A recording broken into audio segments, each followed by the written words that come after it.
നമ്മുടെ തലസ്ഥാനം തെരഞ്ഞെടുപ്പിലേക്ക് പോവുകയാണ് ഫെബ്രുവരി 5-ാം തീയതി. ആ സമയത്ത് കെജ്രിവാൾ എന്ന് പറയുന്ന നേതാവിനെ ഏൽക്കുന്ന ഏറ്റവും വലിയ തിരിച്ചടിയായിരിക്കും ഈ വാക്ക് എന്ന് പറഞ്ഞാൽ അതിൽ അത്ഭുതമൊന്നും.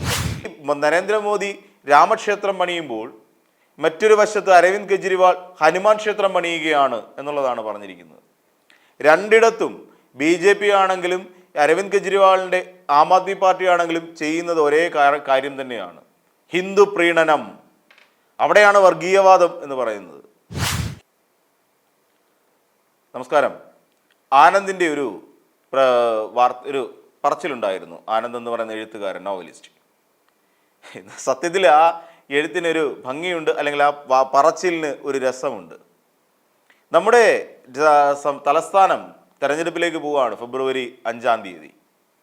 ആ സമയത്ത് കെജ്രിവാൾ എന്ന് പറയുന്ന നേതാവിനെ ഏൽക്കുന്ന ഏറ്റവും വലിയ തിരിച്ചടിയായിരിക്കും ഈ വാക്ക് എന്ന് പറഞ്ഞാൽ അതിൽ അത്ഭുതമൊന്നും തന്നെയില്ല. നമ്മുടെ രാജ്യത്ത് മതതീവ്രവാദം എന്ന് പറയുന്നത് ശക്തി പ്രാപിച്ചു വരികയാണ്. അത് ഹിന്ദു വർഗീയതയാണെങ്കിൽ ശരി, അതോ ന്യൂനപക്ഷ വർഗീയതയാണെങ്കിലും ശരി, അതിൽ ഒരു പരിധിവരെ നമ്മുടെ രാജ്യത്തെ ജനാധിപത്യത്തെ തന്നെ കവർന്നെടുക്കുന്ന ഒരു സ്ഥിതിയിലേക്ക് എത്തിക്കഴിഞ്ഞു. ഇവിടെ കോൺഗ്രസ്സുകാർ അവരുടെ കയ്യിലിരിപ്പ് കൊണ്ട് നഷ്ടപ്പെടുന്ന സീറ്റുകളെ ഓർത്തുകൊണ്ട് പറയുകയാണ് ഇവിടെ ഈ EVM-ൽ അട്ടിമറി നടന്നിരിക്കുന്നു, ഇലക്ട്രോണിക് വോട്ടിംഗ് മെഷീനിൽ അട്ടിമറി നടന്നിരിക്കുന്നു എന്നൊക്കെ ഒരു ഭംഗിയിൽ പറഞ്ഞു പരത്താം. എന്നുള്ളതിനപ്പുറത്തേക്ക് ഇവിടെ ചില പ്രീണനങ്ങൾ നടക്കുന്നുണ്ട്. ആ പ്രീണനങ്ങളെ വ്യക്തമായി ആനന്ദ് ചൂണ്ടിക്കാട്ടുന്നുണ്ട്.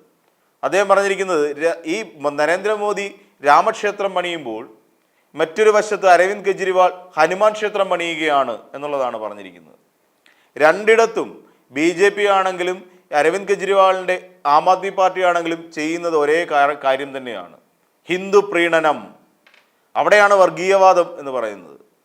ഹിന്ദു പ്രീണന സമീപനങ്ങളിലൂടെ നേട്ടമുണ്ടാക്കാൻ ശ്രമിക്കുക എന്നുള്ളതാണ്.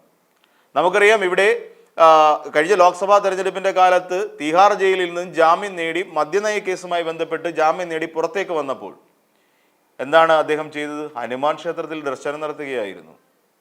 അതിനുശേഷം അദ്ദേഹം രാമക്ഷേത്രത്തിൽ ദർശനം നടത്തി. പൊളിറ്റിക്കലി നമ്മൾ ചിന്തിക്കുമ്പോൾ ആം ആദ്മി പാർട്ടിയും BJP രണ്ടും രണ്ട് വൈരുദ്ധ്യ ധ്രുവങ്ങളിൽ നിൽക്കുന്ന ഒന്നാണ്, വിരുദ്ധ ധ്രുവങ്ങളിലാണ് ഇവർ രണ്ടുപേരും.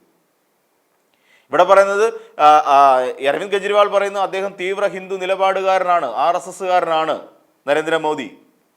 ആ നരേന്ദ്രമോദി ഇവിടെ രാജ്യത്ത് ഭരണം പിടിക്കുന്നതിന് വേണ്ടി കാലാകാലങ്ങളായി ഉയർത്തിക്കൊണ്ടിരുന്ന ഒരു വാദമായിരുന്നു. ഏകദേശം 2014 മുതൽ അല്ലെങ്കിൽ 2013 മുതൽ, ആ തെരഞ്ഞെടുപ്പ് നടക്കുന്നതിന് തൊട്ട് മുമ്പ് മുതൽ, അല്ലെങ്കിൽ ഈ നരേന്ദ്രമോദി ഗുജറാത്തിൽ അധികാരത്തിലിരിക്കുന്ന കാലം മുതൽ തന്നെ ഇവിടെ ഹിന്ദു വർഗീയത ഉയർത്തിപ്പിടിക്കുകയും ഞങ്ങൾ ഇവിടെ രാജ്യത്ത് രാമക്ഷേത്രം പണിയാൻ പോവുകയാണ്, ജനങ്ങൾക്ക് വേണ്ടി, നിങ്ങൾക്ക് വേണ്ടി എന്ന് പറഞ്ഞു പരത്തുകയായിരുന്നു നരേന്ദ്രമോദി ചെയ്തത്.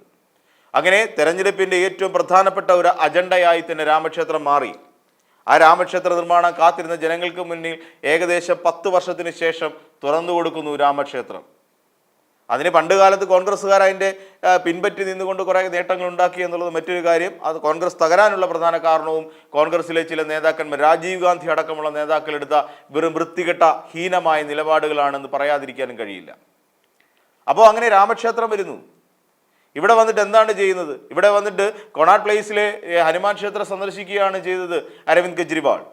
അരവിന്ദ് കെജ്രിവാൾ എന്നാൽ BJP രാഷ്ട്രീയത്തിനോ BJPയുടെ ഹിന്ദുത്വത്തിനോ എതിരാണോ? അല്ല, ഹിന്ദുത്വത്തിനെതിരായി നിൽക്കാൻ കഴിയില്ല എന്നുള്ള ഒരു തിരിച്ചറിവ് അരവിന്ദ് കെജ്രിവാളിനുണ്ട്.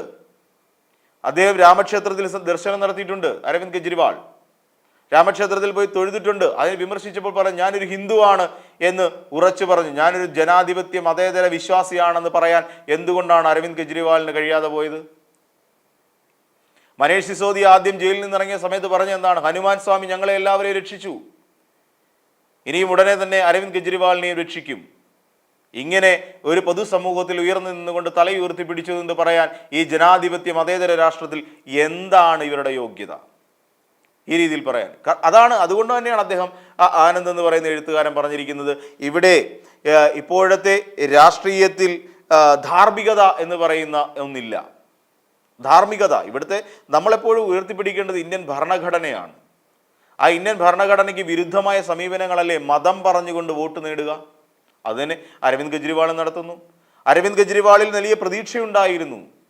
അരവിന്ദ് കെജ്രിവാൾ അധികാരത്തിലേറുന്ന സമയത്ത് രാജ്യത്ത് അഴിമതി ഉണ്ടാവില്ല, അങ്ങനെ ഒരു വലിയ വിഭാഗം ചെറുപ്പക്കാർ വിശ്വസിച്ചിരുന്നു. കാര്യം എന്താണ്?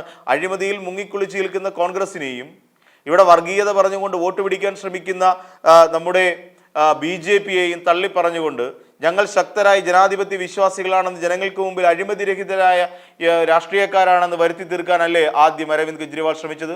പക്ഷെ പിന്നീട് എന്തുണ്ടായി? അരവിന്ദ് കെജ്രിവാളിന് മദ്യനയ കേസുമായി ബന്ധപ്പെട്ട് ED അവസാനം കൊണ്ട് തീഹാർ ജയിലിൽ കൊണ്ടുവന്ന കാഴ്ചയല്ലേ നമുക്ക് കാണേണ്ടി വന്നത്. BJPക്കെതിരെ പോരടിക്കുമെന്ന് പറയുന്ന, ഹിന്ദു വർഗീയതയ്ക്കെതിരെ പോരടിക്കുമെന്ന് പറയുന്ന അരവിന്ദ് കെജ്രിവാളിനെ ഹനുമാൻ ക്ഷേത്രത്തിലല്ലേ പിന്നീട് കാണേണ്ടി വന്നത്. ഞാനൊരു ഹിന്ദുവാണ്, അതുകൊണ്ട് ഹിന്ദു ക്ഷേത്രങ്ങൾ സന്ദർശിക്കും, അവിടെ ആരാധന നടത്തും എന്ന് അത്യുച്ചത്തിൽ വിളിച്ചു പറഞ്ഞ ഒരു നേതാവായ അരവിന്ദ് കെജ്രിവാൾ മാറുന്നു. പിന്നീട് അദ്ദേഹം പറയുകയാണ്, അതായത് നമ്മൾ ഈ പണം, അതായത് രാമക്ഷേത്രം നിർമ്മിക്കുന്നതും അരവിന്ദ് കെജ്രിവാൾ ഹനുമാൻ ക്ഷേത്രം നിർമ്മിക്കുന്നതുമെല്ലാം നമ്മളുടെ പണം ഉപയോഗിച്ചുകൊണ്ടാണ്, നമ്മളുടെ പണം എടുത്തുകൊണ്ടാണ് ഇവരിതെല്ലാം ചെയ്യുന്നത്. നമ്മളെ അക്ഷരാർത്ഥത്തിൽ നമ്മൾ ചതിക്കുകയോ അല്ലെങ്കിൽ ചതിക്കുന്നതിന് കൂട്ടുനിൽക്കുകയോ ചെയ്യുന്നവരായി മാറിക്കഴിഞ്ഞിരിക്കുന്നു ഇന്ത്യയിലെ ജനസമൂഹം എന്ന് അദ്ദേഹം നമ്മളെ തന്നെ വിമർശിക്കുന്നുണ്ട്. ഇതൊക്കെയാണ് രാജ്യത്ത് സംഭവിച്ചു വരുന്നത്. ഇന്ത്യൻ പാർലമെന്റിൽ എന്താണ് സംഭവിക്കുന്നത് എന്ന് അദ്ദേഹം ചോദിക്കുകയാണ്. ഇന്ത്യൻ പാർലമെന്റിൽ ജനങ്ങൾക്ക് ഗുണകരമായി എന്തെങ്കിലും ഒരു കാര്യം അവിടെ സംസാരിക്കുന്നുണ്ടോ, അല്ലെങ്കിൽ എന്തെങ്കിലും ഒരു കാര്യം അവതരിപ്പിക്കപ്പെടുന്നുണ്ടോ? ഇല്ല. അവിടെ വെറും ബഹളം കൂട്ടലുകൾക്കപ്പുറത്തേക്ക് അവിടെ ഒന്നും സംഭവിക്കില്ല എന്ന് അദ്ദേഹം നിരീക്ഷിക്കുന്നു. ഇതൊക്കെ ചതിയല്ലേ നമ്മളോട് ചെയ്തത്. ഇനി മറ്റൊരു വഞ്ചനയെക്കുറിച്ച് അദ്ദേഹം പറയുന്നുണ്ട്. ഇവിടുത്തെ വോട്ടിംഗ് എന്ന് പറയുന്ന ഒരു വഞ്ചന. അതായത് ഇവിടെ ഇവിടെ ഒരാളെ നമ്മൾ ഒരു സ്ഥാനാർത്ഥിയെ വോട്ട് ചെയ്ത് ജയിപ്പിക്കുന്നു. ആ ജയിപ്പിച്ചു കഴിയുമ്പോൾ ജനങ്ങൾക്കറിയാം ഏത് ഭരണകക്ഷിക്കാണ് അല്ലെങ്കിൽ ഏത് കക്ഷിക്കാണ് ഞാൻ വോട്ട് ചെയ്തത് എന്ന് ഉത്തമ വിശ്വാസത്തിൻ്റെ പുറത്താണ് ഓരോ സമ്മതിദായകനും അവിടെ തെരഞ്ഞെടുപ്പ് ബൂത്തിൽ നിന്ന് വിട്ടുപോരുന്നത്, പോളിംഗ് ബൂത്തിൽ നിന്ന് ഇറങ്ങുന്നത്. പിന്നീട് എന്താ ചെയ്യുന്നത്? ഇതേ ആൾക്കാർ തന്നെ നാളെ അവരുടെ ജനങ്ങളെ കബളിപ്പിച്ചുകൊണ്ട് നേടിയ വോട്ട് നേടി ഒരു നേതാവ്, MLA-യോ MPയോ ആയ ഒരാൾ നാളെ ഒരു സുപ്രഭാതത്തിൽ മറ്റൊരു രാഷ്ട്രീയ കക്ഷിയിലേക്ക് ചേക്കേറുന്നു. ഇത് അയാളെ തന്നെ വഞ്ചിക്കുന്നു. അത് വേറൊരു കാര്യം. ആ MLA ആയാലും MP ആയാലും സ്വയമേ ഒരു വഞ്ചന നടത്തുന്നു. ഇതോടൊപ്പം വോട്ട് ചെയ്ത് ജയിപ്പിച്ച ജനങ്ങളോട് ഒരു വഞ്ചന കാട്ടുന്നു. ഇതാണ് അവിടെ സംഭവിക്കുന്നത്. അപ്പോൾ വഞ്ചനയുടേതാണ് നമ്മുടെ രാഷ്ട്രീയം എന്ന് അദ്ദേഹം പറഞ്ഞു വെക്കുകയാണ്. യാഥാർത്ഥ്യമാണ്, അതിൽ യാതൊരു തെറ്റുമില്ല. നമ്മൾ കേരളത്തിലെ സ്ഥിതി തന്നെ നമുക്കെടുത്ത് നോക്കാം. കേരളത്തിലെ സ്ഥിതിയിൽ തന്നെ PV അൻവർ നടത്തിയത് അങ്ങേയറ്റത്തെ ജനവഞ്ചനയല്ലേ? അങ്ങേയറ്റത്തെ ജനവഞ്ചനയാണ്. ഒരു ഇടതുപക്ഷത്തിന് വേണ്ടി നിന്നുകൊണ്ട് PV അൻവർ കുറേ വോട്ട് പിടിച്ച് MLA ആവുന്നു. പിറ്റേന്നൊരു സുപ്രഭാതത്തിൽ മാറി തിരിഞ്ഞു നിന്നുകൊണ്ട് നേരെ UDF-ലേക്ക് ചാടാൻ ശ്രമിക്കുന്നു. മറ്റൊരു രാഷ്ട്രീയ പാർട്ടിയെ സ്വീകരിക്കുന്നു. എന്നിട്ട് പറയാണ് ഞാൻ അഴിമതി വിരുദ്ധനാണ്. എന്ത് അഴിമതി വിരുദ്ധൻ? ഇവിടെ സർവ്വ മാനദണ്ഡങ്ങളും കാറ്റിൽ പറത്തിക്കൊണ്ട് തടയണ കെട്ടിയതും അവിടെ റോപ്പ് വേ ഉണ്ടാക്കിയത് റിസോർട്ട് പണിഞ്ഞതുമാണോ താൻ അഴിമതി വിരുദ്ധനാണ് എന്നുള്ളതിൻ്റെ തെളിവ്? അങ്ങ് ദക്ഷിണാഫ്രിക്കയിൽ വരെ സ്വർണ്ണ ഖനികളുള്ള ഒരു മനുഷ്യനാണോ അഴിമതി വിരുദ്ധത പ്രസംഗിച്ച് കിടക്കുന്നത്? ഒരിക്കലുമല്ല. അഴിമതി വിരുദ്ധനേ അല്ല PV അൻവർ.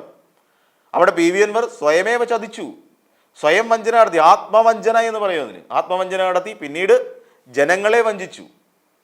ആ വോട്ട് നൽകി ഇടതുപക്ഷത്തിൻ്റെ സ്ഥാനാർത്ഥി എന്നുള്ള നിലയിൽ നിന്ന് വോട്ട് മേടിച്ചു കൊണ്ടുപോയ ഒരാൾ. ഇവിടെ നമുക്കറിയാം, ഒരു തെരഞ്ഞെടുപ്പിൽ ഇവിടുത്തെ സോണിയാഗാന്ധി മത്സരിക്കാൻ പോകുന്ന സ്ഥാനാർത്ഥികളെ ക്ഷേത്രനടയിൽ കൊണ്ടു നിർത്തി സത്യം ചെയ്യിച്ചു, ഞാൻ ജയിക്കുകയാണെങ്കിൽ ഞാൻ കോൺഗ്രസ് വിടില്ല എന്ന്. അത്തരം ഗതികേടിലേക്ക് വരെ പോയ ഒരു രാജ്യമാണ് നമ്മളുടേത്. അത്തരത്തിലുള്ള ഗതികെട്ട ഒരു അവസ്ഥയിലേക്ക് നമ്മുടെ രാജ്യം നീങ്ങിയിട്ടുണ്ട്. അപ്പോൾ അതാണ് പറയുന്നത്. അദ്ദേഹം പറയുന്നത് അത് തന്നെയാണ്. ഇവിടെ രാഷ്ട്രീയത്തിന് ധാർമ്മികതയില്ല. ധാർമ്മികത എന്ന് പറയുന്ന ഒന്നില്ല. ജനങ്ങൾ വഞ്ചിക്കുകയോ അല്ലെങ്കിൽ വഞ്ചിക്കുന്നതിന് നമ്മൾ കൂട്ടുനിൽക്കുകയോ ചെയ്യുന്നു. നമ്മുടെ പണം കൊണ്ട് ഈ രാജ്യത്ത് ക്ഷേത്രങ്ങൾ നിർമ്മിക്കാനാണ് അവർ ശ്രമിക്കുന്നത്. ഡൽഹിയിൽ ഈ പറയുന്ന പോലെ അരവിന്ദ് കെജ്രിവാൾ ഹനുമാൻ ക്ഷേത്രം നിർമ്മിക്കുമ്പോൾ ഒരു വശത്ത് നിന്നുകൊണ്ട് നരേന്ദ്രമോദി ഇവിടെ രാമക്ഷേത്രങ്ങൾ നിർമ്മിക്കുന്നു. അപ്പോൾ നമ്മുടെ പണം കൊണ്ടാണ് ഇതെല്ലാം ചെയ്യുന്നത്. ഇതൊക്കെ നമ്മൾ മനസ്സിലാക്കുക. രാമക്ഷേത്ര ദർശനത്തിന് വരെ കെജ്രിവാൾ ശ്രമിച്ചു. അപ്പോൾ ഇതിൽ നിന്ന് നമ്മൾ മനസ്സിലാക്കേണ്ട ഒരു കാര്യമുണ്ട്. ഇതിനെല്ലാം അപ്പുറത്തേക്ക് ജനങ്ങൾക്കൊരു വിലയുമില്ല.